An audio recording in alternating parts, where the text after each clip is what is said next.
blind. Hi, I think it says. No. LOL. Oh, only hearts for Ella. It's just for me, not Just you. for, well, I figured as much. I better be getting something from you for Father's Day, by the way. Yeah, because if you're seeking for others. If you're seeking for other. You ready? Yeah. All right. Oh. Doom, doom, doom, doom. No, Just kidding. Okay. Good evening and welcome to a very special edition of Tripping on Legends. You're supposed to say the... Oh. Welcome to a very special edition of Welcome. Tripping on Legends. No, that's my part.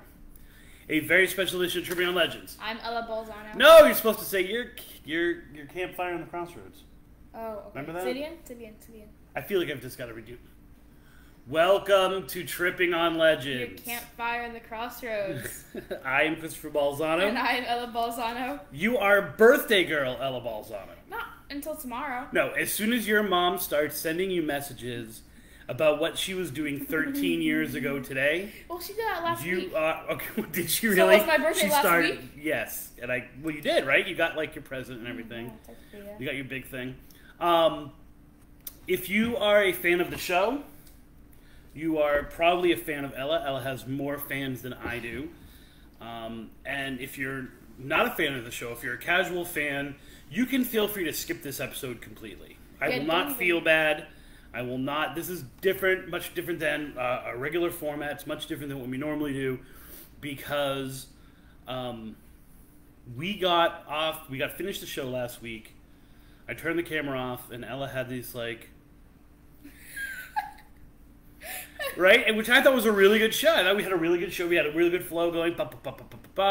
And she was like, hound dog eyes. I wanted to talk. And she's like, I wanted to talk more. I wanted to tell these stories. And I'm like, all right. You know, and then she pulled out, like, the Honor the Story, Dad. No, I didn't. And I was like, all right, whatever. I did not. So we decided to do a supplementary episode. This is actually one of two supplementary episodes on this topic. I didn't think this topic was going to turn into 3 potential episodes, but I feel like there was enough that we did. Thank you. Happy birthday to you, too. I don't know. Just say happy birthday. It's not Kristen's birthday, too. So, if you are a casual fan of the show, this may not be the episode for you because A, it's going to be completely story-based, but B, because of the way that Ella wanted to tell it, and the way that I wanted to present it, we will, like, address the people who are in the chat room when we can, if they're not making any sense whatsoever.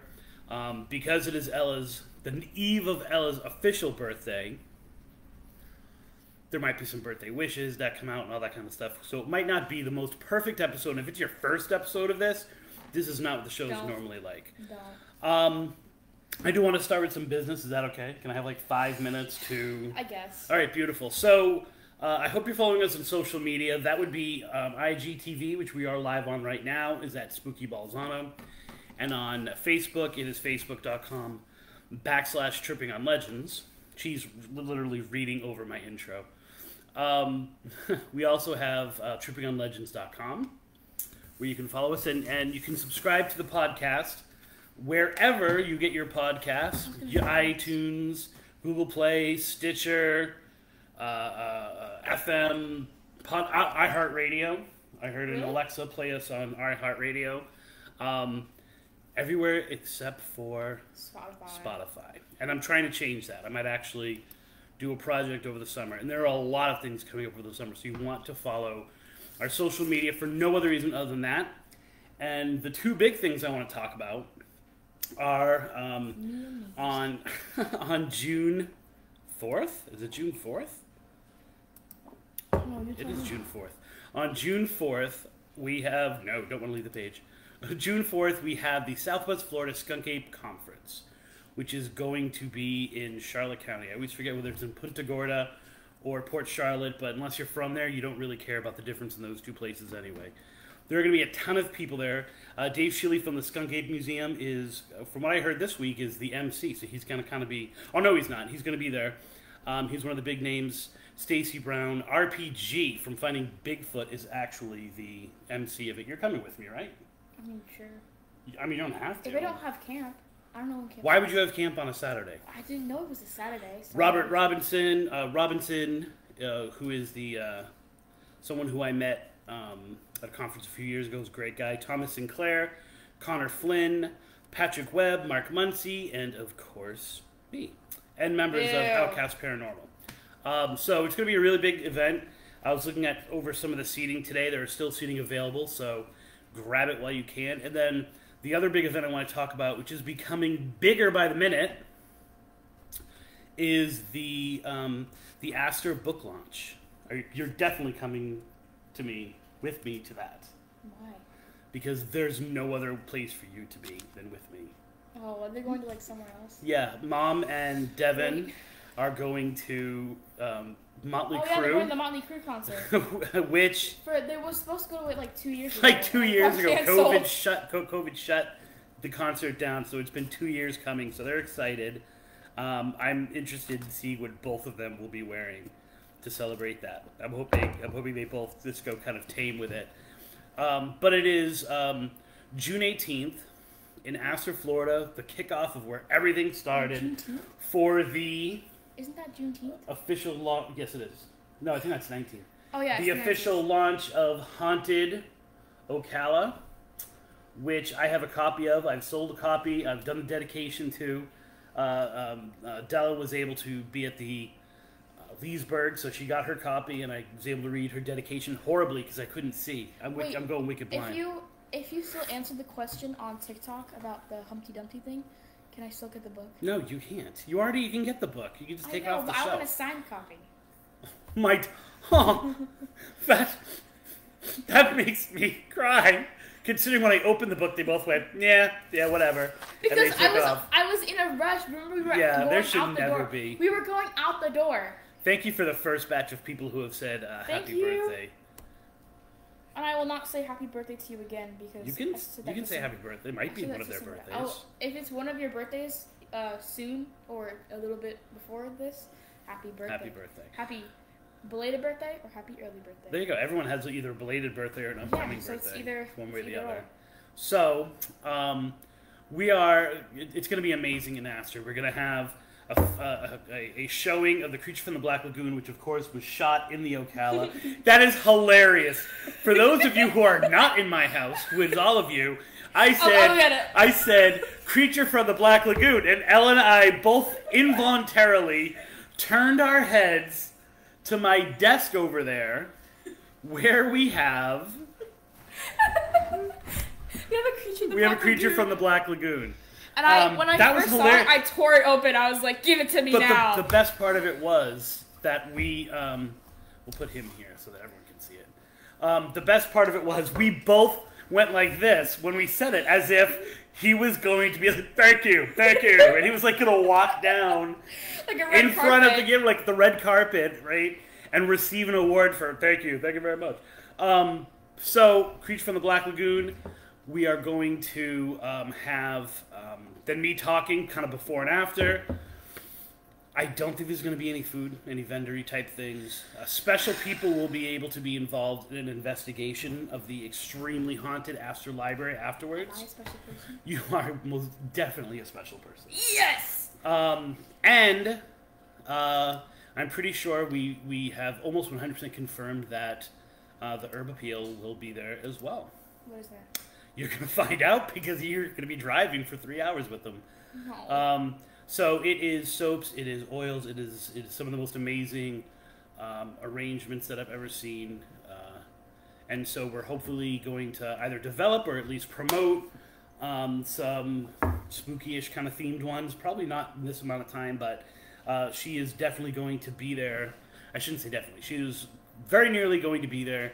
And it's going to be a big thing, and I will have links to the Astor event, which I will make in the next couple of days, as well as Herb Appeal and the Southwest Florida Skunk Ape Conference. Not convention. Conference. Oh, look at that. Hi, Miss Brown. Hi. Thank you. So, with all of that being said, if you were listening to last week's episode, which I thought was a good episode, did you not? I thought it was really fun. We talked about analog horror. We talked about the evolution of these. The best horror out there. which is a lot different than the best horror out there. The best horror out there, and it's kind of indoctrination, but also it's changing based on the moods and based on the abilities and the tech savvy of kids, right? So it's like this is being driven by teens, even if it's not teens necessarily making it. But it's designed to be consumed, manipulated, taken over, brought into your own, which is something horror didn't have for us, right? And these urban legends didn't have for us. Yes, we could go to a mirror and say Bloody Mary, right? You can interrupt me anytime. I'm just burping. Oh, okay. All right, there you go. But we didn't have that interaction, that type of like, we were asked to be part of the legend. Like, sure, we could go legend trip or something like that. But this is actually playable, right? It's playable urban legends, which I think has a huge appeal. You can, I mean, it actually begins, Five Nights at Freddy's begins as a video game, right? Like, that's its origin story. And then goes from there. And then these other ones, they're becoming popular enough that all of a sudden video games develop around them. Actually I showed my dad the Walton Files and the Mandela Catalog, because I had already watched the Walton Files on my own, and then a couple days later, I sat my dad and I was like, you need to watch this, because I thought it was so good. And I actually hadn't watched the Mandela Catalog when I watched it with my dad for the first time. Just keep talking. I was just scared poop out of my pee pants of the things that I had seen about it, so I was freaked out. Well, the most interesting thing is we did the episode last Tuesday, and I don't know if you were just kind of conning me or whatever. You had FSA the next day. You couldn't sleep. I couldn't because I really put something about the Mandela Catalog. It was so scary. Freaked out and scared just by talking about Mandela Catalog. these things. And so one of the things that I cut her off on was the deep mythology, because it's almost like you can't separate the creepiness of it and what it is from the actual story. And so you said, I want to be able to tell more of the story. I want to talk, which is what I do best. And as you can tell, I also talk best. Oh, someone said something. I just can't read it from and so... Happy birthday. Thank you. Who said that? Poop Jeremiah. Oh, Jeremiah. Okay. I don't know who that is. Good guy. He's a good guy. Very supportive of the show. Thank you. So if you're in one of these chats, you can definitely tell us whether your kids are watching it, whether you're watching it, whether you're consuming it, what they think of it, why you think it's the way that it is, how it's controlling it is. I really liked on the last show in the chat room, Mark Muncie was throwing out a whole bunch of other things that I'm like, him and I should just do a show ourselves on some of these other ones that are out there. But I decided I would give, because it's her birthday, rather than buy her a present, I would allow Ella to come back on. Why are your arms crossed? It's a very defensive stance. And tell a little bit of the stories herself. So, where do you want to go with this? Where do you want to start? I want to talk, is what I want to do. Okay, so I am going to try my best. Did you see that I called it the Taurus teen tirade or something like that? Taurus teen tantrum. Tantrum. Probably a tirade is a little bit better than that. Tirade. I am going to. Well, you know. So nice to me. So I am going to give the non-existent mic. There's also because we are not on midnight.fm right now. Morgan, or it's always midnight. Morgan is sending me pictures of me on the stream. That's kind of creepy. I know. That's like, have you watched The Children? that feels like it's a horror story in of itself, like an urban legend, like of the person sending you pictures. Yeah, like remember the radio rental episode? Yes, the radio rental. Where the guy was like sending. Oh, he's getting closer and closer. Getting closer and closer. And he kept sending her pictures. Radio rental is really good. Go listen to it. It was really good. Omega Martin Gemini. Omega Mart? And then look here. Oh, thank you. Is that Masabi? Yeah. Oh, thank you. All right, so are you ready to talk? I think Omega Mart. I don't know what that means, but I know what Gemini means. What does Gemini mean? I don't know. You tell me. Oh, does it mean other than your astrological sign? Margie, am I missing something in that one? No, I'm talking about you. I know what a Gemini is. It's an astrological sign. Astrological sign. Late all right, you ready to take over? Yes. All right. So wait, I am going to have to interject sometimes. Yeah, obviously. I'm not going to just shut you up. All right. Okay, just a warning. I love talking, but I do stutter a lot, so... That's fine. That's Just be you. Also, yeah, I'd probably be really awkward, so... I'm not even going to talk about it. Just listen. It's okay. Do you want me to go back and forth between what people are seeing and the comments? Yeah. Okay. Because it does feel like... It's weird, like, you feel like you're grounded because you can be seen. So... It's like you know you exist. Yeah. I want to know what... Two shows that my kids like along with this topic. Omega Mart. So now we have to check out Omega Mart. No, definitely got to check out Omega. All right, give me some shot. I think I've heard of that. Okay. Omega Mart? I'll remember it. Yes, I will! This is why I usually have my notes with me. So, I don't know which one I should start with. Because I can either start with... I think, should I start with Mandela Catalog? Because it's the one I know the least about. Yeah. Just kind of, go with that one first. And you don't mind if I do, like, an interview style? Like, I'll ask for clarification or something like that? Yeah. If I don't know, I will say I don't know. Interview skills. Thank you. And if I don't know, I will say I don't know. Because I don't know everything. As much as people think I do, in my like. And how much as you present as if you do? In my civics class, this girl, I was like, she was looking for the answer, and I was like, oh, sorry, I don't know. And she was like, I thought she knew everything. I don't mean to put like to stab a poking bear on the eve of your birthday, but your brother did win the civics award. I literally don't care. When he was in I literally grade. Don't care. I could win the civics award if that was still a thing. Okay, go ahead. Whatever. Anyways, we'll start with the Mandela Catalog. Now, I don't really know too much about the Mandela Catalog, so if it sounds something that's interesting to you, you can go research more, or you can watch it yourself and like interpret it in the way that you want it to. But basically, the Mandela Catalog... You're scaring me. Don't look at me like that. Oh, I'm sorry. I'll just look at the... You see the love of your life? What? Well, there you go. Give him a kiss. No, I'm fine. Thank you, Ms. $50 and my dad will kiss this. I'm just kidding. Alright, good. Okay, so Mandela Catalog basically takes place in an alternate world. Thank you. Where basically people are like plagued by these monsters called alternates. Are the people? Is the whole world alternate? Is the whole world an alternate universe, or are people like, kind of like that? What was it? What was it when you fall into the place? Rabbit hole? No. The thing that's with the Backrooms. No clip. No clip. Thank you. No. It's not. I think it's just an entirely different alternate universe altogether. Okay. So basically, the entire thing is that people are among these creatures called alternates. And what happens with alternates is when they hunt you down, because they're pretty much like monsters, and you can tell if someone's an alternate. You can't really tell if someone's an alternate just by their voice, but sometimes they'll like miscommunicate something. Like, as I said in the episode, during the second, you can look at me, just don't be like. No, I'm just saying, like, and I astutely compared it to traditional folklore about 3 nights. I know, revealing the devil by one little thing that's off about it. So, I'm not going to reiterate that. The man on the call, who is like an alternate hunter, and the woman who is on the call, who is really an alternate trying to hunt him down. The guy says, "How about we come tonight?" On the call, just because she's talking about her cat.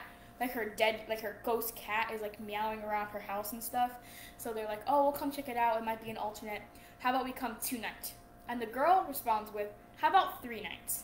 So you can tell that like alternates, although they're intelligent, they don't like, sometimes the speech is like beyond comprehension. Because she thought he said, how about we come over 2 nights? Right. And she said, how about 3 instead? So, that's how you can really tell if someone's an alternate over, like, their voice, but that's going to be very difficult to figure out, because the guy in the first episode obviously didn't know. So, can I just ask for clarification? This is not like a vortex kind of thing where the 2 universes blur, right? It's just a universe where alternates exist. I think so, yes. Okay. And the whole thing at the beginning is, like, a alternate identification test. And the alternate identification test thing is like, it will show you different people and like a quality, like 2 different people, or it's like the same person, but one has like an abnormally large trait, and as the training goes on, and like that one's the doppelganger or the alternate or whatever, and as the training goes on and on, the differences become like more shown. Like one time the guy's neck was like super buff, and like the other one was like skinny. His neck was super buff. His neck was like this, and then the original picture was like this. Oh, okay. So his neck was like buffer, and then at one point it's like a picture of the guy, and then it just has like the top half of his face is black, and his head is tilted, and he has really big eyes. So as you like, it just like over time in the training, it's just like it becomes creepier, which is the whole point of horror. And so in this universe, they're also scared of that shit, even though it's yes. like part of their universe. It's one of the things. It's just as it would maybe be like the equivalent of like demonic possession. Like demons come, and like then you maybe can call someone to help you, maybe not call someone to help you, but it's kind of like that. But in this, it's literally the person you love or the cat or whatever has been replaced with someone else. Yes. Basically, they just kill them and take their body. Okay. Is what it is. So, like in the first episode, spoiler alert if you want to watch Mandela Catalog, but this isn't a huge spoiler. The guy on the call. What are you doing this for? Because you said spoiler alert, but not really a spoiler alert. I don't know, but like, just say what the guy on the call is talking. Caesar. It's Caesar and Mark. Caesar is the alternate. So Caesar is talking to Mark about how his mom came into like the living room and she started screaming, and then he found her passed out, and he was driving her to the emergency room, and he just asked Mark to come over and check his cameras to make sure that there was no one breaking into their house. So basically, Mark goes over and. So incorporated into this is modern technology like Ring cameras and stuff like that. So it makes it seem like it's even more real. Because although isn't this supposed to have taken place in the past though too? Or is that not this one? Is this one modern times? I'm honestly not sure. Okay. It's not really specified, but I think. But a lot of that stuff, it does seem like it's ring alarms and stuff like that, and cameras that you would have. So once again, it's incorporating the normal into the paranormal. So basically, the guy goes over, and as he's fixing the cameras, obviously he is met with an alternate, and I don't think I clarified this yet, but alternates basically kill like a person. Like when they hunt them down, they kill the person, and they kind of like take their body and like take their shape, so that like they talk like that person, they look like that person. Can they be more than one person, or do they at the same time? Yeah. No. Okay, so it's not like I don't think so, at least. Remember The Thing? Yeah. Yeah, I love that movie. It's good stuff. Because there are so many alternates that I think it's just like, you know. I get you. So basically, he goes there and he's caught by the alternate, obviously. So the alternate chases him down, and it says like on the text, like the screen goes black, and it says with like white text, "It followed me home, Caesar." And then there's like a video that Mark takes of like his door at night, and you can hear you can hear Caesar outside the door going, "Mark, let me in. I have a present for you." And it's so creepy. It's literally the creepiest thing ever. You look like me. You're planning on doing that later tonight. I'm definitely going to do that later tonight. You kind of escaped a lot of the torture that we used to do to Devin.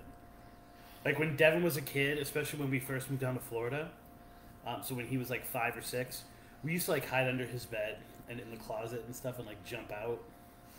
So he knew to like make sure both parents were like around, or else like one of us might like start scratching on the closet.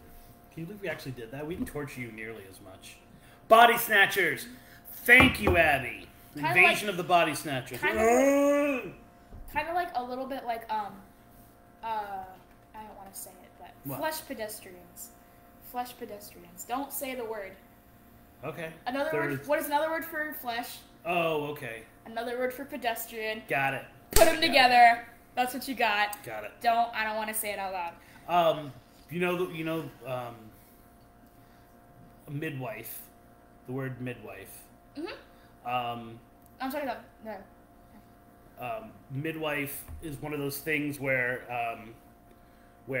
it's a black hole. Whenever I'm doing a presentation, whenever I'm talking, I forget the word midwife when I'm talking about Wachula, Florida. Bloody bucket. Invasion of the Body Snatchers is a black hole in my mind. Whenever I want to reach for it, because that's the most scariest thing in the world to me.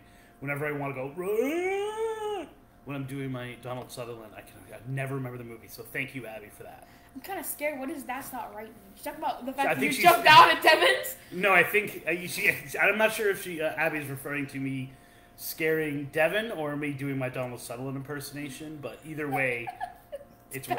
It's wrong. Both are wrong, so. Yeah, basically that's like pretty much the whole thing, and then like so after Margie a while, says these alternates. She got this from her daughter. These alternates are like demons that have entered the universe or your universe. So they're supposed to be like a parallel to that. Okay, I get it.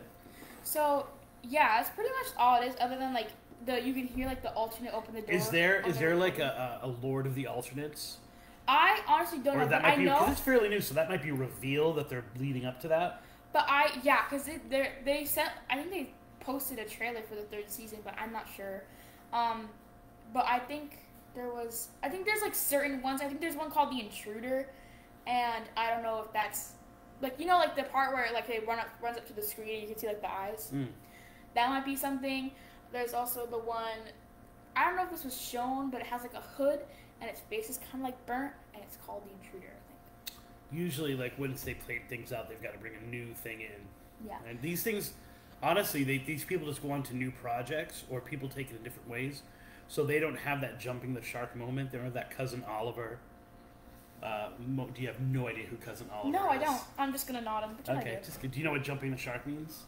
No.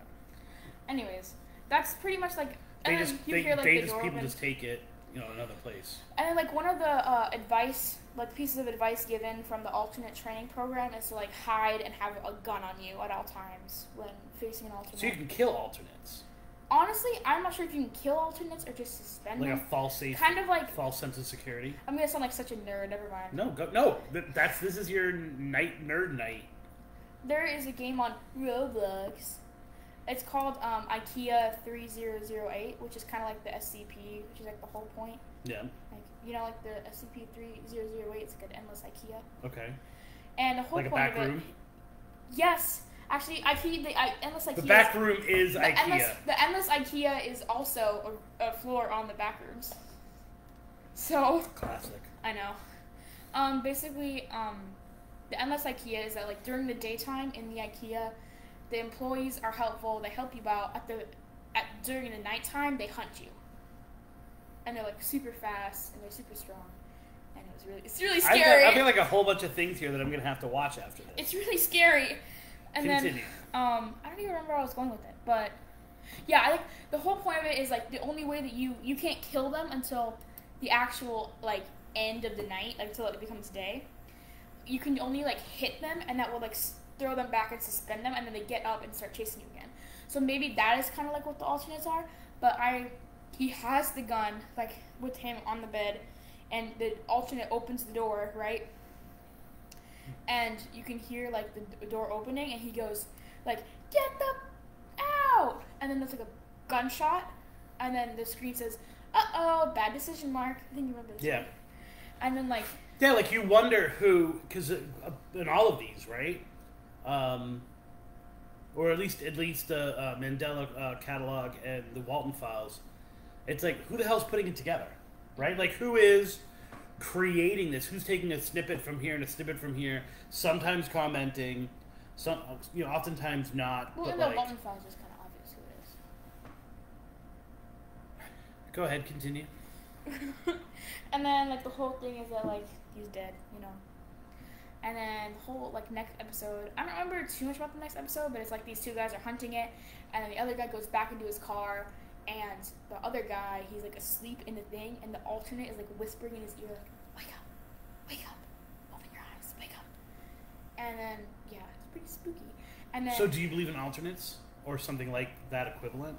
Like to be scared of something. Scaring me. Like to be scared of something, you have to, at least to some degree, believe it exists. So do you believe God, I hope not. Do you believe in? She's not sleeping tonight. Do you believe in alternates? Do you believe when you go to Chuck E. Cheese? I know we haven't been to Chuck E. Cheese. As she knocks the Ouija board down. Do you believe that? That was the alternate. Oh, okay. Do you believe that these things to some degree exist, or what's scary about this?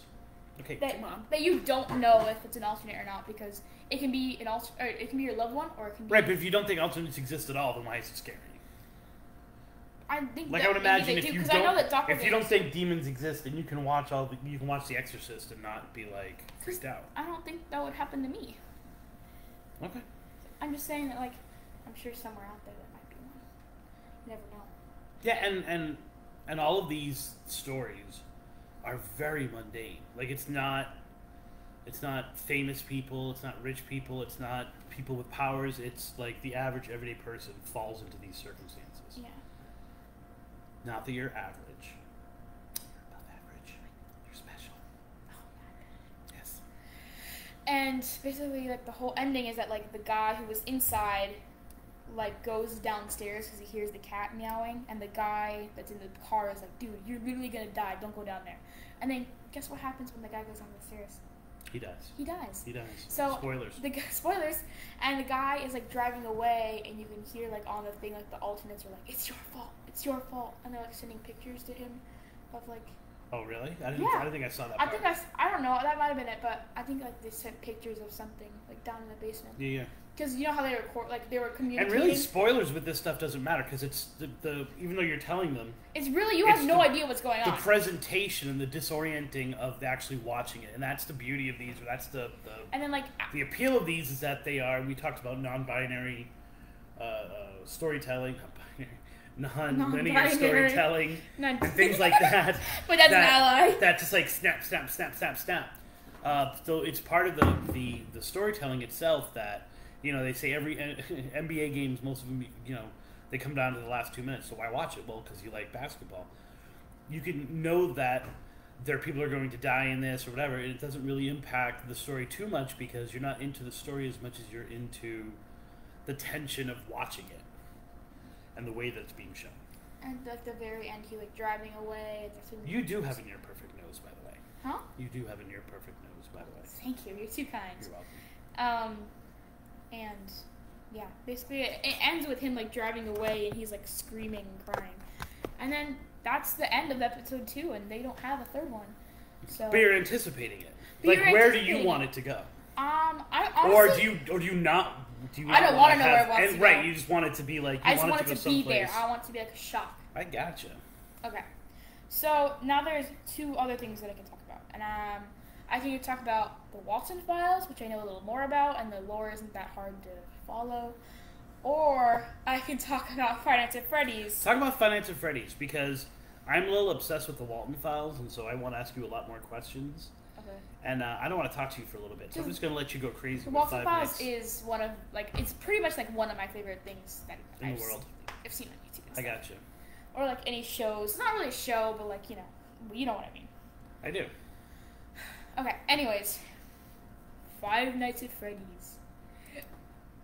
It all really starts with the Afton family. I've already talked about this in the episode. But that's okay, because I think I rushed you through it. So if you want to tell more of the let me look up the wife's name, if there's a confirmed wife's name. We're basically... Wait, can I ask this? So, as you're talking, Margie, you said you're all about it. Why are you all about it? So, you're not a teen, you're not a tween. What do you think the appeal is for you? So, you can feel free to type that, take your time with it, because Ella's going to tell the story. We don't need to necessarily know the mom's... I just wanted to know. I know, but it's, None of the names are really confirmed, except for, I think, Like, I know Evans isn't confirmed, which is the youngest sibling. And almost intentionally, because they really could just say it was Evan, like, to have something confirmed or not confirmed. Yeah. You can just do it. You can just say it's Evan. Because it's the crying child either way. That frustratingly vague part. Whoa, dude, why are you drawing this? Because I need to be able to lean. Okay. I know, but... Alright, go ahead, continue. So basically, it starts with the Afton family. The wife's name and the youngest son's name are not confirmed, but the husband's name, his name is William Afton. The wife's name is thought to be Clara Afton. The oldest brother's name is Michael Afton. The middle sister's name is Elizabeth, and the youngest brother is also not confirmed, but his name is Evan. Okay, so basically, it starts with... I feel like at this point, wouldn't it be great if the chalkboard was blank and you could actually diagram it out? We should have thought of that ahead of time.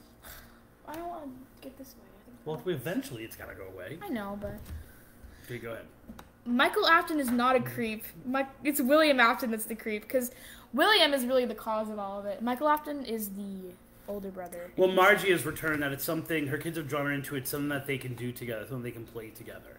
So I think that's the appeal to, is that it has elements that adults can like, but it's essentially a kid's game. Mm-hmm. Can I ask you a question? Sure. Do you think that any parent should be concerned about their kids being into Five Nights at Freddy's? I mean, if... Like, that there are elements to it that you're like...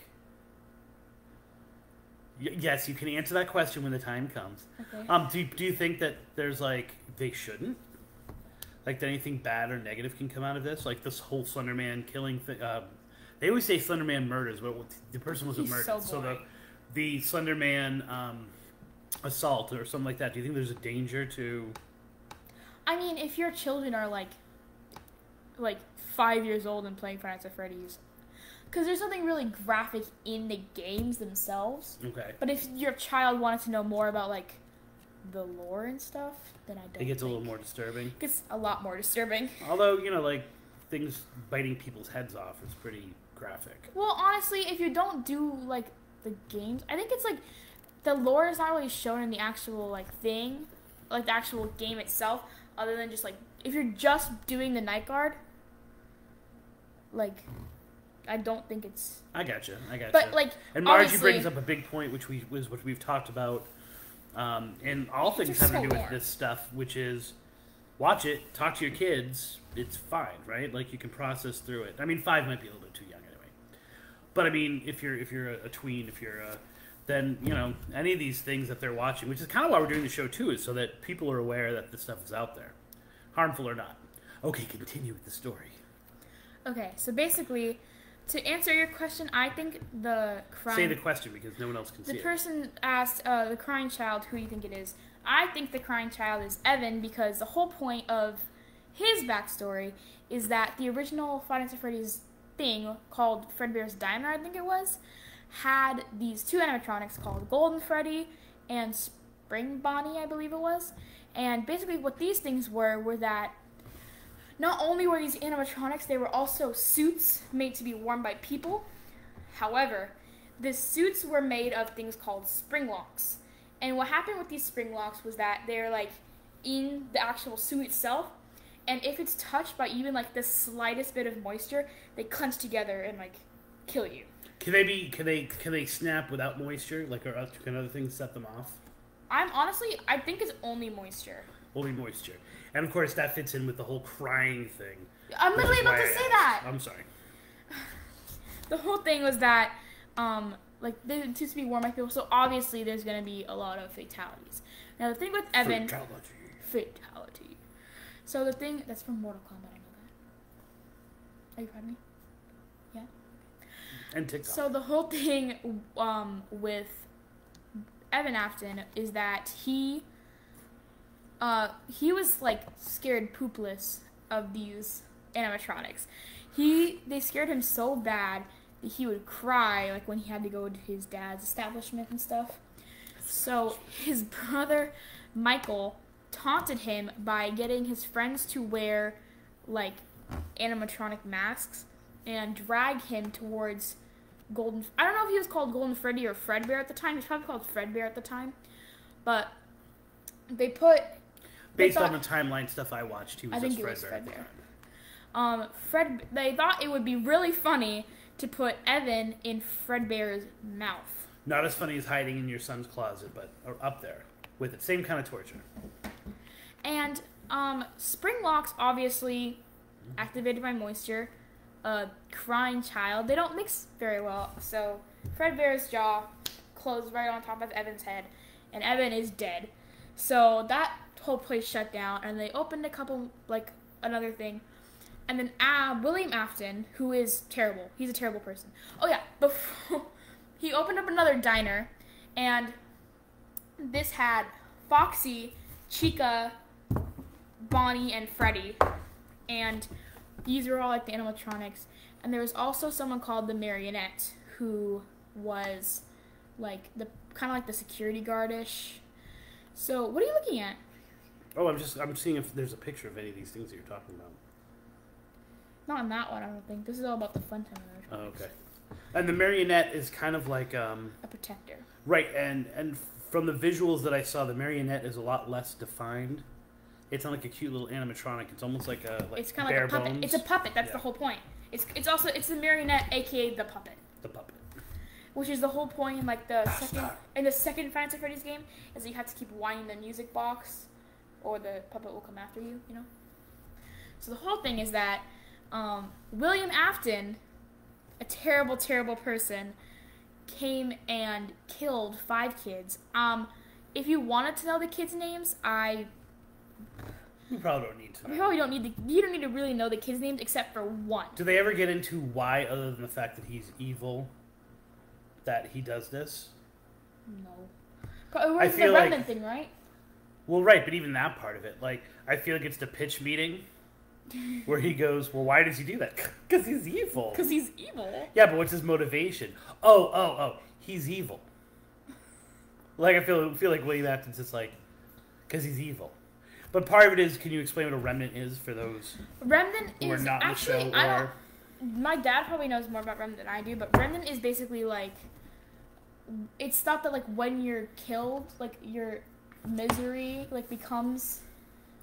Is it your misery, or it could be a positive thing too, right? Like it's just like your life force. Sure. It's almost like your soul, right? Yeah. Like, so your soul can be sucked out, and that's basically like, and your essence can be sucked out, and then can be put into something else. remnant, and remnant can make you immortal if you have enough. Hey, you know what that's kind of like, dude? What? It's kind of like in Owl House. Oh, like when they break, like Bellows? When they break the things. When he breaks the talisman, it gives him magic. Yeah. Or what else do we know that's like that? Can I have a hint? Yeah, sure. Fear, usually. Terror. You can bottle it. You can put it into a bottle. Oh my God! Dr. Sleep! Dr. Sleep. It's kind of like that same idea, right? I was actually Rose the Hat 2 years ago for Halloween. You were. And but that's kind of like the same. It's kind of like the same idea that there's some essence that can be, and that's really just what vampires are, right? Like they're not living off the blood; they're living off like the juju within the blood. Juju Blood would be a great band name. Juju Blood. Can we be in a band called Juju Blood? Yes, okay. Absolutely. But not Juju Bloods, because that might get us in trouble. But Juju Blood. Singular blood. Singular blood. It's so funny. What? About Rose? Yeah, keep going. Okay, whatever. Doesn't even matter. So basically, he killed those 5 kids, and I don't really know what many of the names are, but Fredbear is still in the back too. So one of the girls that he killed was named Cassidy, and Cassidy's spirit goes into Fredbear, but Evan is also in Fredbear. So they both... That's hot. Go... They're children! Oh, okay. They're not nearly as hot. They both go into Fredbear. Their spirits go into Fredbear. And Cassidy is like the angry one. She is out for revenge. That's her whole thing. Now, before this, a little bit before this, so William Afton's work partner was named Henry Emily. And he is super important. Henry Emily. But he's not important right now. He'll be important later. Don't worry about it. Wait, can I ask a question about Hank? What is up? What's up with him? He seems to be like, the other one is so active and such a part of it, and I know that it comes in a little bit, like his descendants or his kids come into it a little bit or whatever, but like, does he know all this shit's going on and he doesn't care? He's working behind the scenes. He's working behind the scenes for his partner? No, not for, against his partner. Against his partner. That's the whole point. So it happened a little bit after the Fredbear or Freddy's like opening, was that his daughter Charlotte was basically like, she was at a birthday party and I think they left her outside, and then William Afton killed her. So Charlotte is technically the first of William Afton's victims, and so she not by neglect. Not by neglect. Right? Because you could say his own son was killed by neglect, right? Okay. And so she's basically, like, dead, rotting, decaying. Like, not really rotting, because obviously you don't rot, like, overnight. In Florida, you do. And she's basically, like, dead, right? But her soul is still there. So the marionette animatronic, which is built to protect, comes out into the rain, and, like, as it's, like, breaking down because of the rain, it goes near her, Charlotte, and Charlotte possesses the puppet. So Charlotte is in the puppet. That's pretty important. Yeah. So Charlotte, the puppet, is the one who brings the children, the other 5 children who possess the other animatronics. She brings their souls to the animatronics. In a good way or in a bad way? In a good way. In like you're an innocent soul, you shall carry on. Yeah, that's the whole point of Henry Emily's speech, which I actually screenshotted a little bit ago to read for you. Oh, later. Are you going to read it? Later. Oh, okay. When the time comes. When the time comes. So basically, yeah. Reading assignments. So then... Reading assignments are tight. I'm just going to do this whole thing like a pitch meeting. And then, so basically the whole thing is that after that, William Afton built... I don't know if it was after that or like right before it. William Afton built these animatronics called the Funtime animatronics. And the whole point of the Funtime animatronics is that they were built to kill. They were like... So for example... Fun times. So for example, there is a claw in Circus Baby's stomach that can come out and like grab and kill. So the whole point of that is Circus Baby, one time when Elizabeth Afton was around in like that area, you know, and like the area where the animatronics were, she got a little too close to Circus Baby. Wait, who did? Elizabeth Afton, the daughter. Elizabeth Afton got a little too close to Circus Baby, and her Circus Baby's stomach opened up, clawed, grabbed her, pulled her in, she's dead. Can I ask a question? What? These animatronics, they're not made bad or good, right? They're just sometimes they're just robots, or do they have like some kind of devilry in them even before they start? Even before they take up, they are possessed by one of these kids. And why, when they're possessed by the kids, don't they automatically become good? Because children are beautiful and sweet and innocent. The five that originally got possessed, like the ones that go into, I don't know what that means. But basically, like the 5 that went into the original animatronics, like the Chica, Foxy, Freddy, Bonnie, those 4. I don't even remember your question. Are they evil? Are they inherently evil? Are they built? In other words, does he build them? And there's, I like the word devilry. Is there devilry in them already? So imagine you are a kid. You're like 8 years old. And this guy is like, hey, come with... The guy who built the actual foundation of this building goes, hey, come into the back. I got a little surprise for you. Don't say anything. And then suddenly you are dead. You are cold. You're like... As, like, in the, in one of, like, the... You know, you've actually watched them, I think. The film, like, the tapes. There's one where, like, it's showing the girl who went into Chica is saying, like... It's so cold, like, I'm laying in the snow, it's so cold, I don't want to get up, I can't get up, I can't feel anything, it's so cold. And, like, just imagine that, like, as a kid, not understanding what's going on. And then you're in this animatronic suddenly, and you're like, you don't know what's going on. So the first thing you're going to want to do is, like, attack as a defense. Because that's what kids do. Because that's what kids do. But, so they're not, you didn't really answer the question. So they're not evil before they get possessed. No, the actual animatronics that aren't possessed, no, they're never evil. They just malfunction and bite kids' heads off and rip them apart. Except the Funtime animatronics, which were built to be evil. So some of them are built, but are they built to be evil, or are they built to do evil things? Like, they don't have a... they're built to be... They don't have a soul or a mind. They're just, like, built Except for to do his bidding. Except for Circus Baby. Devin and I were having an argument... like this, because we were watching Star Wars. And I don't really care about Star Wars. I don't care about Star Wars relating to Five Nights at Freddy's. You've gone too far. Go, continue, just continue. They're not built to be evil unless they're kind of like the Funtime animatronics. The Funtime animatronics were built to just kill. I don't know if they were, like, they think that they should. And Margie says that when she says you have to sign a paper pretty much upon entering, you mean just as like a customer? I think so. You have to sign a paper? Yeah. Yeah. So, and once again, that echoes, I know we talked about this, but that echoes the actual weird disappearances, molestation, stuff like that, of actual Chuck E. Cheese's, right? Like when they had to close the mouse holes and stuff like that. So there's obviously in your mind that there's something wrong about these places.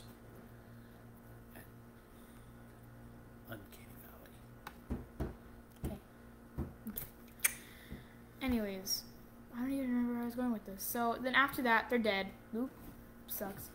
And then I think a little after that, like, there's a point where William Afton, like, is being chased down by these spirits that, like... They're getting their revenge. That's the whole point. And then he's really smart, so he goes... He doesn't have anywhere to go, so he runs and jumps into the Spring Bonnie suit. And then imagine you are sweaty, you are running, you're probably bloody, honestly. I'm often sweaty and bloody, so yes, I can imagine. And then That's obviously the spring locks lock on him, and he's not dead because now, William Afton never dies. I actually lied. There was one time I was Chucky. Oh my god! But having spent, I'm so happy for you. Do you know what I remember thinking when I was as Chucky? I was so depressed because I was like, everyone loves Chucky, but no one loves me. Because everyone complains to me all day long, but Chucky gets nothing but love. But having spent hours in Mr. Munch, how could you possibly not sweat in those suits? Mm-hmm. Like, how could you not die if they were, you know, perspiration activated? Because all you do in those things is sweat. I honestly don't know. No, I'm saying, like, it's, you know, they were made to fail. I think that's his whole thing. He probably did it on purpose. He probably did it on purpose. Okay, so now we're going to scoot a little on back, and we're going to talk about Michael Afton. Probably the most important member of the family other than William. Michael Afton is the oldest. Was that the older brother? That was the one that tortured Evan? Yes. Okay. So, the whole point of this is that Michael, one night, I think he was trying to, like, investigate what his father was doing, and he goes into where the Funtime animatronics are, and it's revealed that the Funtime animatronics during this game are technically all together just one animatronic named Ennard. And Ennard is extremely evil. He doesn't have, like, any good side. He's just evil. You mean like Transformers, like we fought Devastator, or like Voltron? Yes, because there's parts of, like, you can see, like, first you like how like Voltron and Transformers are not like Power Rangers, which was probably the easiest one I could have gone there. But go ahead. So, like, you can see that, like, on one of his, like, limbs, there's, like, a face, which Wait, is does he control it to like bring you to me? Yeah. Gunslingers to me, or does he do they go and I'll form the head like let's go team? I think he's probably just like come together like that because they're all technically him. Okay. So that's whoa, deep. Whoa, Doritos.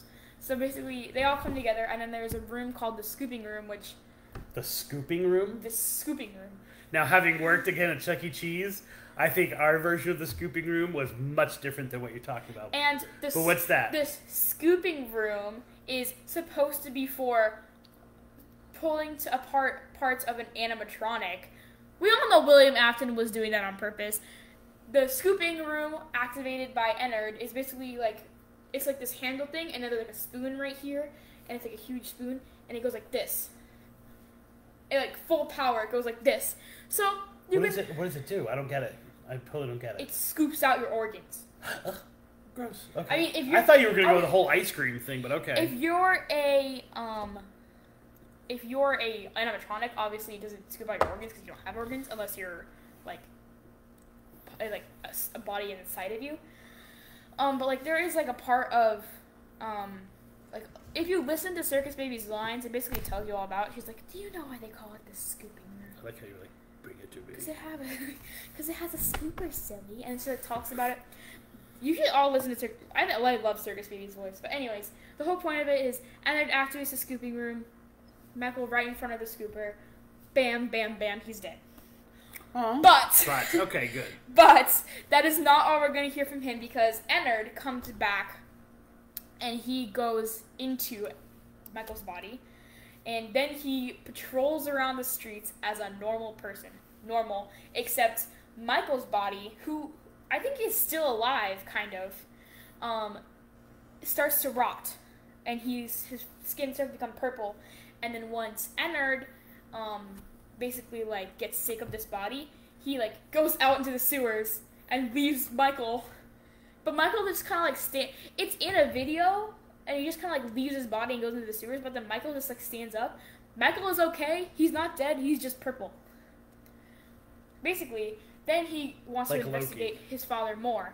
So he goes to work at Five Nights at Freddy's. Can I ask a quick question? The original one. Do you think like you need to know all this stuff to enjoy it? No. Okay. Just wondering. I just know this stuff like because... whether it's just like anything that you watch, like Lost, right? Like you can get really like deep into the things of having to do with Lost and what the things might mean, or you can just enjoy it on its surface level as a show. So you're saying, what percentage of kids do you feel know a lot of this mythology, who are familiar, who play, or who read? This was taken from one of my students. Honestly, I have no idea. You'd have to take like a survey. But I know like a bunch of people on TikTok who are like part of like the TikTok community. It's probably one of those things where the fanatics make it feel like that number is probably higher. Yeah. But that's because they're the fanatics and they're Circus Baby. Yeah, the Circus Baby is on the cover. Oh, which one's she? That's the Circus Baby right here. I don't know if you can see it. This is the Elizabethan. This is Funtime Freddy, right here. I'm not sure who that is. This is Mangle. I don't know why she's there. The best part... This is Spring Bonnie. This is William Afton. The best part is that this was borrowed. I didn't steal it. This was borrowed from one of my students, but it was he's a 14-year-old kid who you would not think would be reading Five Nights at Freddy's, just to kind of show you the appeal. Okay. Let's just say his demographic does not seem as if he would be into that. Okay. All right, go ahead, little sister. Then Michael goes to like where the first game takes place. Michael goes in and he's like the security guard. And if you make it to like the end, there's a note that says like he was fired for, I don't remember what it was. It was probably like something stupid. And then the other part of his being fired was odor. He emits an odor because he's dead. I remember reading about that. They have these weird reasons for firing him. Because he smells bad because he's dead. And then basically he keeps going, right? And then this is where Henry Emily comes in. Henry Emily, being Michael Afton's work partner, was working against him to create an animatronic that was built to collect everyone together, like all the leftover animatronics. Springtrap, Lefty, it's called Lefty, and Scrap Baby, which means sinister. Devil. Okay. Scrap Baby, I have to throw these things who was Circus Baby, except they kicked her out. Like, she had an argument with like the other animatronics that were in Ennard, and they kicked her out. So she's trying to rebuild herself. So they use Scrap Baby and Springtrap, and I think there was one other one. I just don't remember. Probably Puppet, probably. So there is like a whole thing, and he collects them together, and Fredbear probably too, all the other animatronics. And Henry Emily makes a long speech, which I have screened. I thank you for the preface of saying that this is going to be long. This is going to be a very long speech, and I will try to make it as entertaining as possible, but I cannot guarantee this. So basically, I will not interrupt you this entire speech. You can't, because it's literally this long. Oh my word, dude! Seriously? Yes. Okay. Happy birthday. But obviously, there's a little more to the story than just like he's there. He's like working against it. So he knows that like all these spirits are possessed. He's working against him. He creates Lefty, and they're all congregated in, I think, like one of the Fredbear diners. So this is the speech that he makes to all the animatronics. Prepare yourself for this. I feel like this is the speech at what do you call it, on Independence Day. No. Okay. Connection terminated. I'm sorry to interrupt you, Elizabeth, if you still even remember that name, Circus Baby. But I'm afraid you have been misinformed. You're not here to receive a gift, nor have you been called here by the individual you assume, although you have indeed been called. You've all been called here, into a labyrinth of sounds and smells, misdirection and misfortune. A labyrinth with no exit, a maze with no prize. A back room. You don't even realize that you are trapped. Your lust for blood has driven you in endless circles, chasing the cries of children in some unseen chamber, always seeming so near, yet so far out of reach. But you will never find them. None of you will. This is where your story ends. And to you, my brave volunteer, talking to Michael, who somehow found this job listing, not intended for you. Although there is a way out planned for you, I have a feeling that's not what you want. I have a feeling that you are right where you want to be.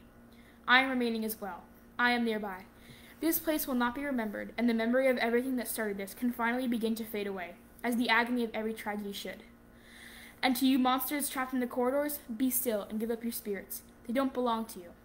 For most of you, I believe there is peace, and perhaps more, waiting for you after the storm clears.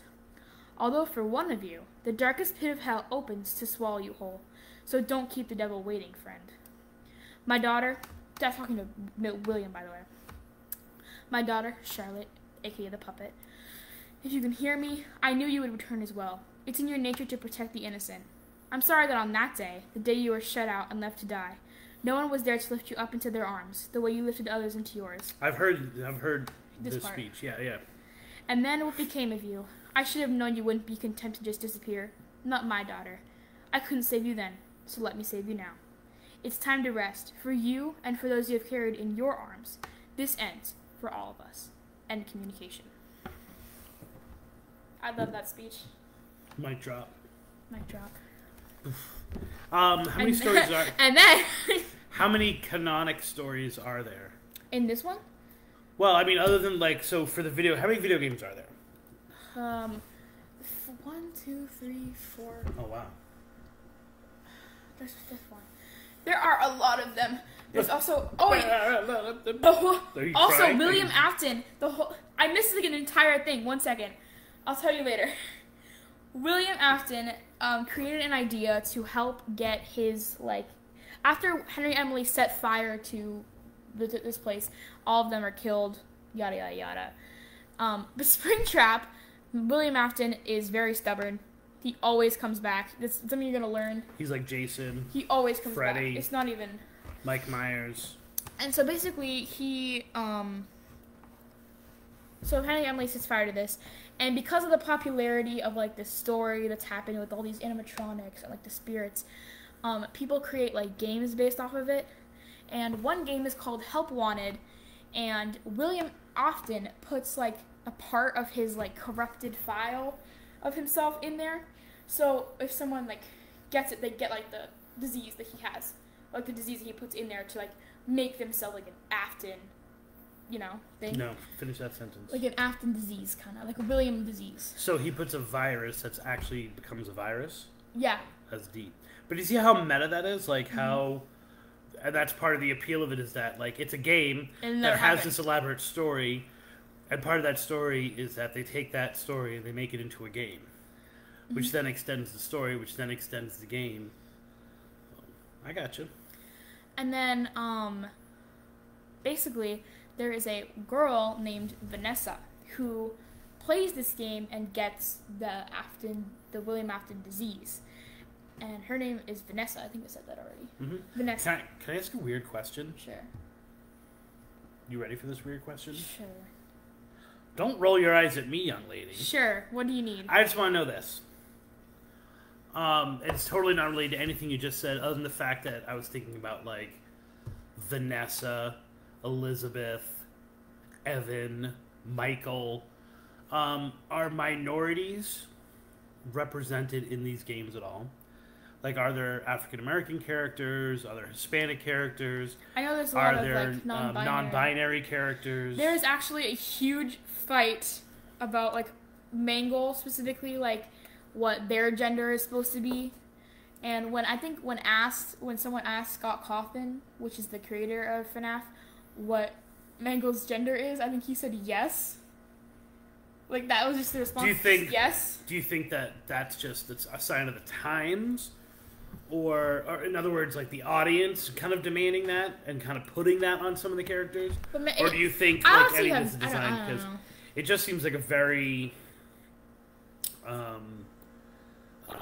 white, middle-class, standard sexuality thing, and yet it has appeal to minorities. I don't know what you're talking about, but sure.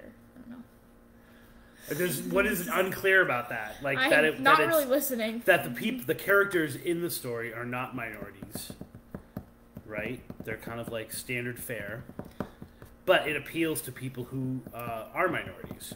That seems kind of weird, right? Like, I mean, I guess, but I don't know. Okay.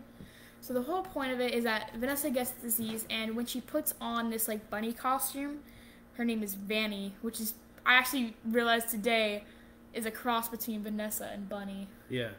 I didn't even realize that till today. I was looking at TikTok. Vanny. And it was like, Vanessa and Bunny. You're not very slick, Vanny. And the whole thing is How old is she supposed to be? I don't know. She's probably so cut her some slack. She's probably young. like in her 30s, I think. Oh, really? 20s, 30s. I don't know. She's not old. And she's not young either. Okay. But she's a night guard. She gets hired as a night guard. Oh, she gets hired as a night guard. Okay. That's the whole point. So basically, you're playing the newest FNAF game, Security Breach, which they've turned like the Freddy franchise into like a pizzaplex. So it's called Freddy's like Mega Pizzaplex or something. And they have all new animatronics. They have Glam Rock. I literally had to think of what their name was. Glam Rock Freddy, which is like this orange bear. I think he's like one of the most popular animatronics. Roxanne Wolf. Is it within the story or like within the story because he's the one that helps the boy. Okay. So Funtime Freddy, Glam Rock Freddy, Roxanne Wolf, Glam Rock Chica, and Montgomery Gator, who it's not confirmed, but some people have theories about him like attacking the Glam Rock Bonnie, and that's why he's in the place he is in. Before this, did they play instruments? Before this, I think so. Like as animatronics. Like, I know that Bonnie like played. I think Bonnie played the guitar, so probably. And I think the first animatronic that I saw at Chuck E. Cheese, which by the time I worked there was no longer there, but anyone who's in the Manchester, New Hampshire area and is of a certain age might remember this, was a gigantic, I believe, lion, because that would make sense, king, Elvis. And it was a separate room, and it was a gigantic, and it was huge, and it was but it was a lion, and it had like a guitar, and he played the guitar and everything. Yeah. No. Haven't thought about that since now. Since now, that's crazy. So for like 30 years, I haven't thought of that. Continue. That's really scary. Because by the time I worked there, he wasn't there anymore. Good. I'm glad. And I was always wondering, what did they do with that Elvis? That's what we did. I'm just kidding. Just looking at the time a little bit. Okay. I mean, we can go till midnight if you want, but... good. And then you'd all be able to wish me a happy birthday. At some point, we're pretty much talking to ourselves. Well, I know that, but like, there's 0 people viewing right now, I think. Yeah, that's fine. They'll get it on the podcast. Okay, who even cares? But anyways. Who cares? I'm with you. Who does? I'm pretty much coming to an end for Friends at Freddy's right now, because there's not much left. So basically, Vanessa is the night guard there, and the whole thing is that this kid Gregory gets lost in the Pizzaplex, and the other animatronics become corrupted with the Afton disease thing, but Grandma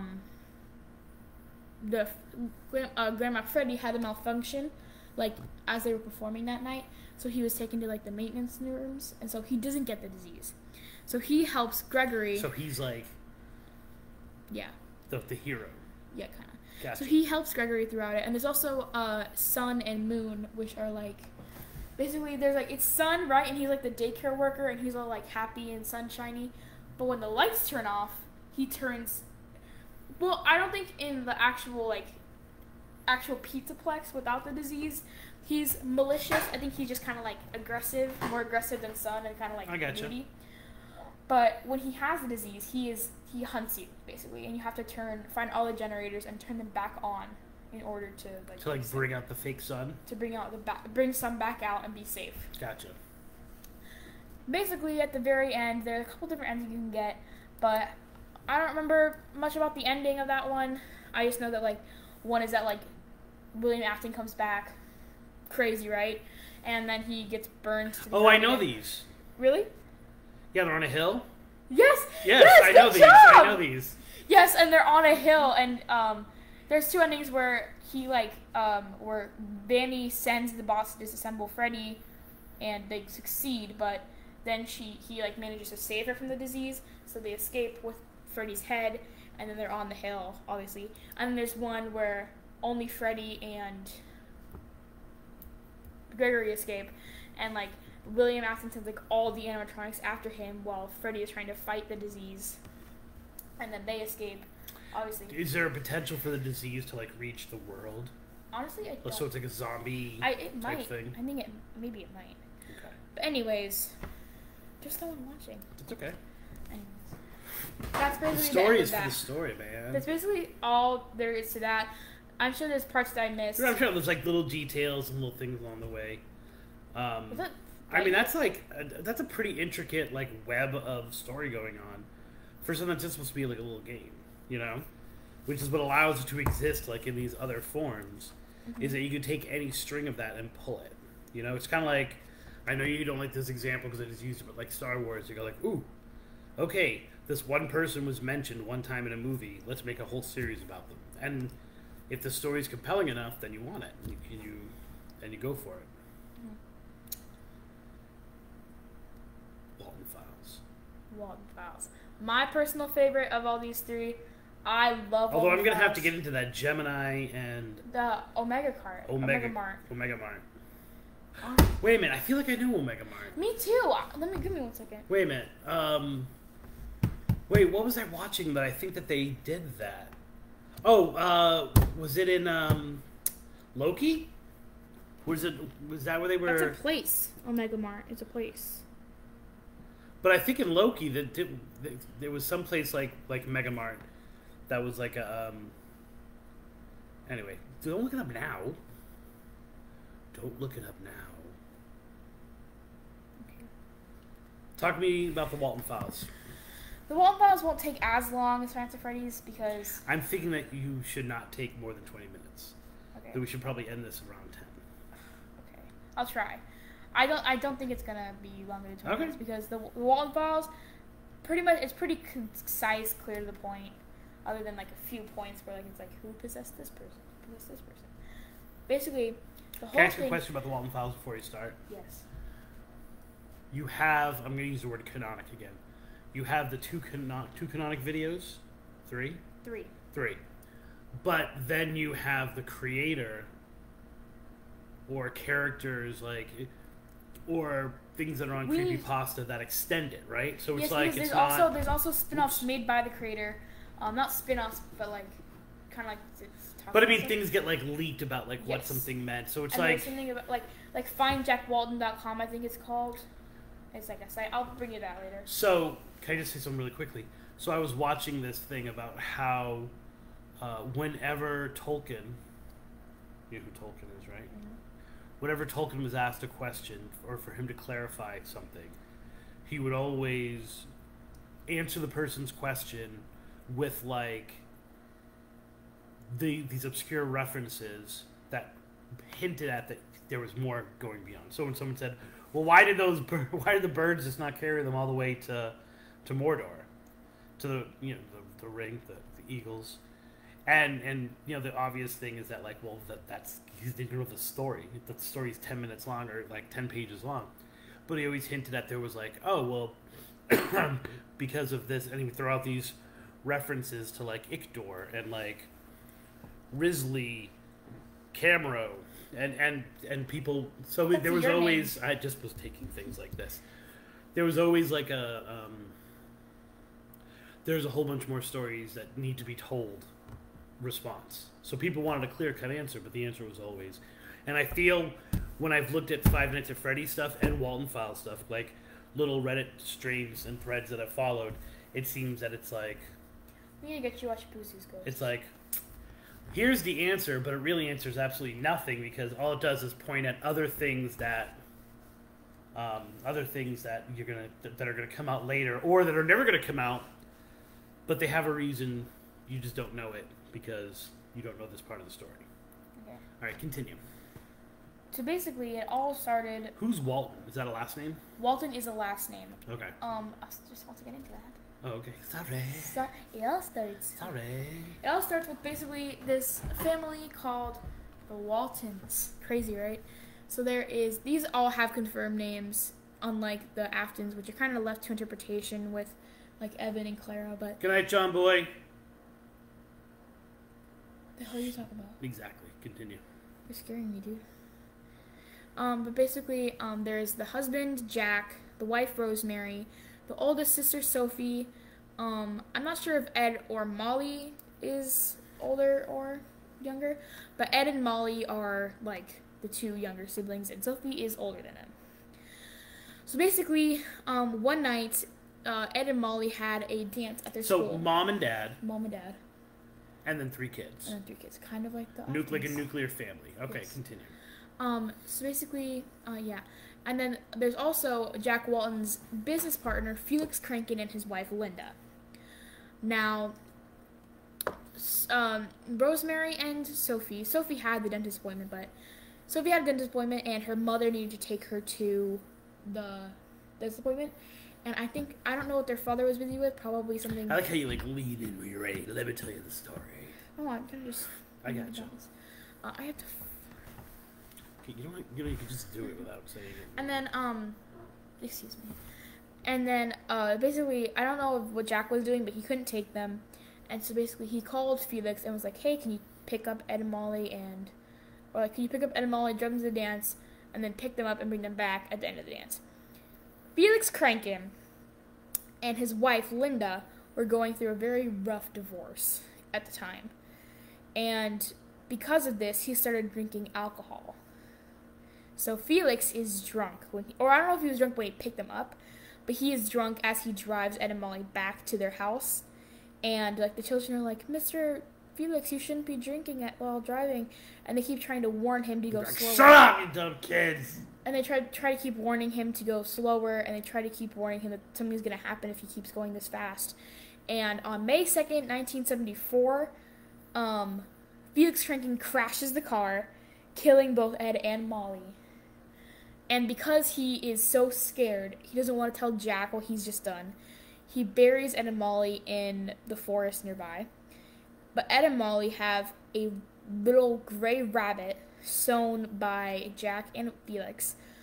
And it's called Rocket. They named it Rocket. And I think it's explicitly said that Molly named the bunny Rocket. That doesn't really, need to be said, but... Rocket Rabbit. Okay.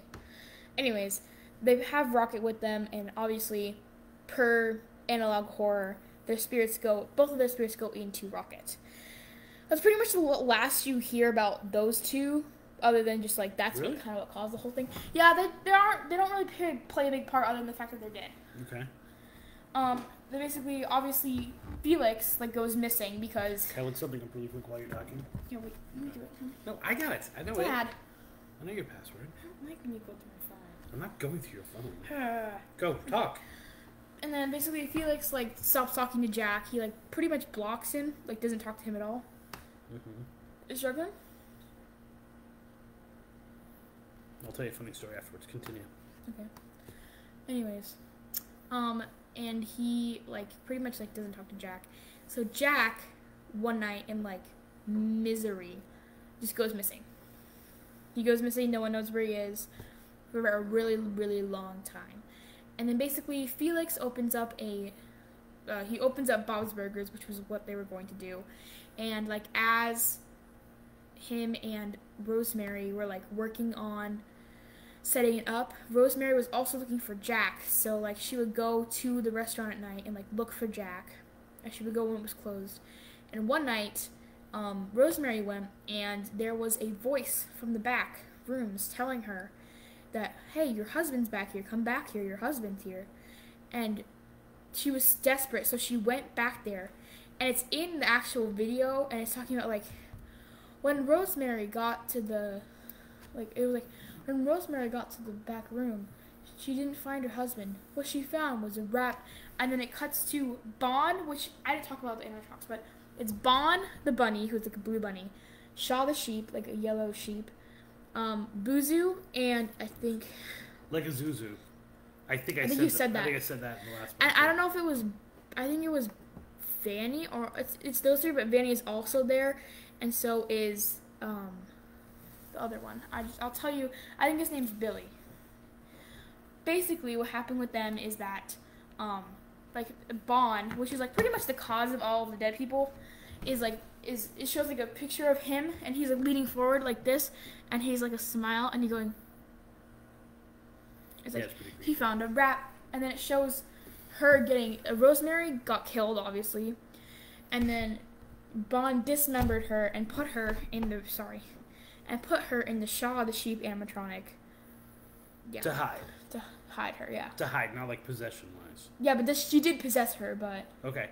Does that annoy you at all that it's like animatronics again and stuff like that? Like no, not really. They're kind of stealing elements of Five Nights at Freddy's? Not really, no. Okay. And then there's another group, and I need to look up her name, but I think Susan is just like one of the workers, and I think she died. I think she possessed Vanny. Who possessed? Really good spelling. But basically there is another group, and it's like 3 people, and there's also a guy, I think his name's like, I literally can't, I'm drawing a blank. Who possesses Billy? Don't even talk about my spelling. Ashley Parks. Ashley Parks and like a bunch of other people, like two other friends, go into this, and she finds like, she goes into the room that she knows she's not supposed to go in without anybody there at night. So she has like this recording, and she goes up to the animatronic and she puts it in. Like, I don't know why she would think to do that, because it's stupid. And the mom kills her and then puts her in that. Who possesses Boozoo? Charles is his name. So Charles possesses Boozoo. Rosemary possesses Shaw. I think Susan possesses Vanny. I'm not sure. And Ashley possesses. Why didn't you just keep it open and just keep doing it? Oh no! You literally keep typing the same thing in. It's hilarious. I mean, this is my little commentary while she's looking it up. That kids have learned to search for things via questions. That's such an annoying thing for me. Banny, yeah, Banny. Okay. She's Purple Rabbit. There you go. Susan Woodings. Yep, that's her name. Susan Woodings. Why would you even like X out when you know you're gonna go look it up something on the same page in 5 minutes? Susan Woodings. And yeah, so basically that's who is possessed. It's not really known if anyone possesses Bond, but it said that like Jack Walton maybe has some part of it, like Felix Kranken maybe. But Felix Kranken is actually heard from later in the series, where Sophie is adopted by the Lettersons, and it's kind of like, I think it's confirmed that Sophie and the daughter of the Lettersons, she wasn't really adopted, she was just kind of like taken in. And Sophie and the daughter of Lettersons, Jenny, are dating. I think that was a thing that happened. Because the whole point is that Felix has been giving Sophie these like pills, and they make her forget what happened. So she just kind of knows that her family went missing. She doesn't know where they are. I gotcha. And so that's why she's with the Lettersons. So Felix is giving her this, and she forgets. So Jenny Letterson has a game in her basement, like an arcade game called Bunny Farm. And the whole point of Bunny Farm is it's kind of like a spin-off game of Bob's Burgers. Like, has the characters and has like side quests and stuff. And it's preparing for a party, but like as the party goes... A party within the place, right? Yes. Like, okay. And as it goes on, it like reveals to her what happened to her family. Like, when she's playing Shaw, like when she goes up to do Shaw the Sheep's quest with Jenny, she's like, I don't really like, Sophie's like, I don't really like Shaw the Sheep. I think she looks kind of weird. And then, obviously, like, Rosemary comes to her, like, as Rosemary, but, like, Shaw, obviously, but like, it's Rosemary talking. And, like, during one of her quests, and come, like, up to the screen, it's like, am I still beautiful to you, Sophie? So, the way that you're getting this is she's playing the game, talking, and then the game is talking, so it's, like, really confusing what the reality is, what's not. Yeah, and then basically Jack Walton, which is kind of like, it said that he's, like, the well, like, talks to her and shows her all this stuff. Like, he shows that, Ed and Molly being killed, like, in the car, and he shows, like, her, what happened to Rosemary, and I think maybe Billy, or, not Billy, Ashley, but, like, the whole thing is that, like, it's just showing her all this stuff, and then it's, like, there's a whole, like, thing behind it, and it's just showing her everything. Everything that happened, it's showing her, like, pretty much just that, and it's the end until, like, she's like, oh my god, I think I remember, and she, like, starts remembering that this happened to her family. Right. And then, yeah, that's pretty much, like, all that we've gotten so far, because I think Martin Walls is coming out with another one, but I'm not too sure. But there is, like, bonus content, like I said, Boozoo's Ghost, which is basically a twist on, Ghost and Molly McGee? Christmas Carol. Oh, okay. And I think one is also called like Haunted House, and it's about Pumpkin Rabbit, who is a one-time I don't think the mythology for that is nearly as important as the main thing. No. Yeah, but once again, it's the way that you're getting it, and it's the total submersive experience of like, it's a story, but you're in the story, but you're not in the story. You're playing a game. Are you playing the game along with it? And of course, for a generation of kids who watch videos of people watching videos of people playing games, like, here's me watching this film of my favorite YouTuber watching somebody play a game. It's like, what? How is that interesting? That's random. But that's what it is. How much time have you spent watching that? How much time has Devin spent watching? I've only watched like a YouTuber playing a game. I've never watched a YouTuber watching a YouTuber I know, play that was a game. hyperbolic, little one. Well, sometimes I just watch people play it because I can't. Because I can't. Right. That's crazy to me. I don't think it is. The idea of watching I remember New Year's Eve, I had to watch these little kids. My mom wouldn't let me go out with my girlfriend at the time for New Year's Eve, so I had to go with relatives, like over to a relative's house. And I had to watch these kids play Mario Brothers. Like, for hours. This is your own trauma, dude. It is my own trauma. I think we're about done. What do you think? But yeah, that was pretty much like... Yeah, I think we've covered a lot of that. Did it feel good to get that out? Yes. Yeah, you felt good, like to get those stories that you do like talking. I do like talking. You like writing too, though, so you write this stuff down. Have you taken any of this stuff? Have you done like fan fiction of this, even if it's just informally? I know some of it's found its way into the stuff that you write, like some of these ideas. I used to. See, instead of Snapchat, I was like 8. I didn't know.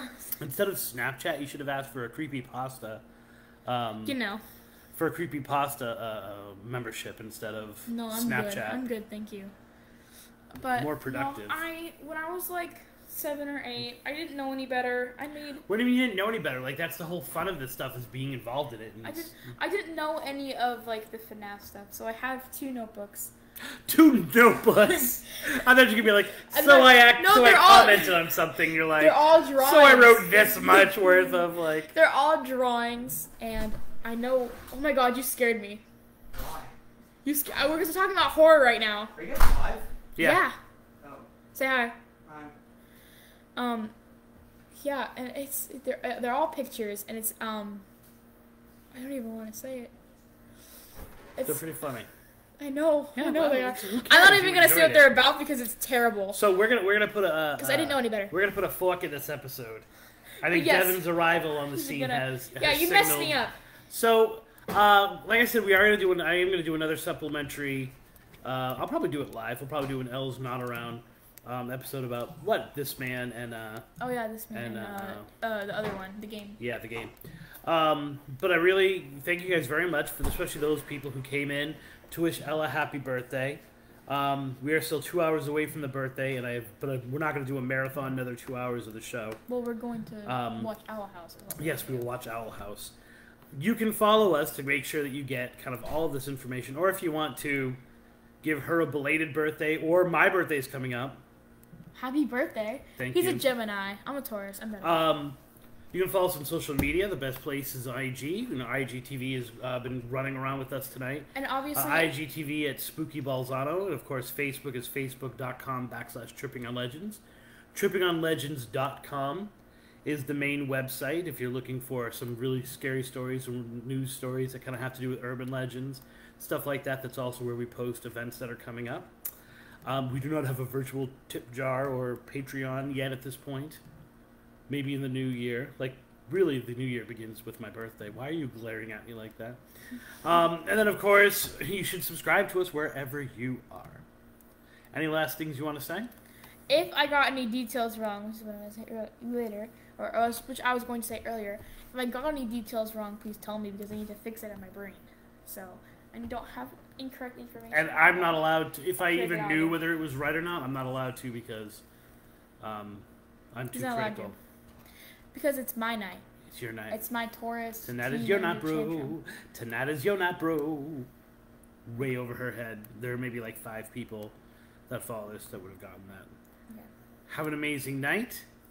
Keep tuning in for more content. And here's hoping that all of your trips are legendary.